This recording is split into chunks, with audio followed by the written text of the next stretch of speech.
You crack out of your egg, not into sunlight, but into water. The world around you is thick and cold and dark. You don't have lungs. You don't have wings. You have gills. Delicate fronds along your abdomen that wave in the current and pull oxygen from the water. They will keep you alive for months, in some species, much longer. You will not remember any of this. You are a mayfly nymph. Your entire universe is the bottom of a stream. You are smaller than a grain of rice. You move by crawling. You eat what falls past you. Algae, decaying leaves, whatever detritus you can scrape from rocks. You eat to grow. Growing means shedding your skin. You will do this again and again, sometimes dozens of times. Every time you molt, you are a little larger, a little more like what you will become. You never imagine that there is something above the shimmering ceiling above you. You cannot imagine anything at all. Skip forward. Months have passed. The current that carried food and oxygen has also carried the scent of danger. Trout, minnows, and dragonfly larvae. They eat your siblings without noticing. You hide under stones. You eat and shed until one day you feel the surface of the world call you upward. You don't know why. You simply swim. You break through the skin of the water.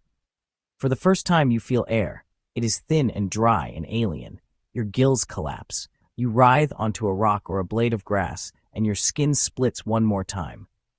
A creature with wings climbs out. Your body is coated in fine hairs, and your wings are opaque. You are not larva anymore, but you are not yet an adult. You are a subimago. Mayflies are the only living insect that molt again after they have wings. You cannot fly far. You must molt again. Skip forward. You shed for the last time. Your wings become transparent. The hairs vanish. Your eyes enlarge. You are finally what people recognize as a mayfly.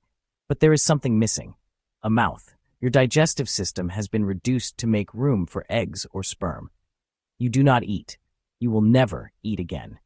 You spend almost all of your life feeding so that in the only hours you will have as an adult, you don't have to. The clock starts now.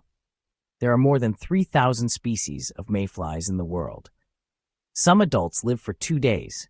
Some live for just a few hours. You don't know which one you are.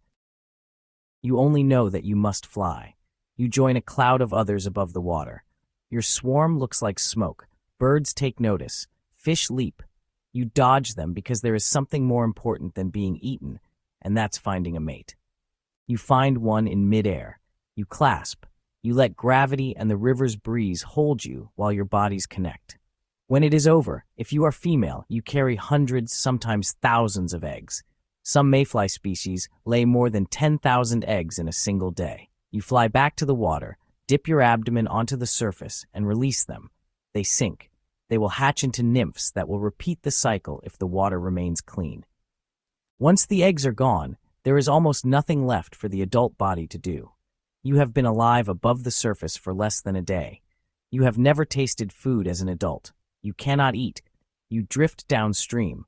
Fish and birds will feed on you. Your body will break down and become detritus for other nymphs. This is what it means to be a mayfly. Most of your life is preparation. All of your hunger, all of your growth, and all of your molts existed for one reason, so that you could spend a few hours under a sky you had never seen, mate once, lay eggs, and disappear. It does not feel fair. It is not meant to. It is simply the price of being what you are. There is another insect that spends years underground just to climb into the light for a few weeks and scream from the trees. Next video.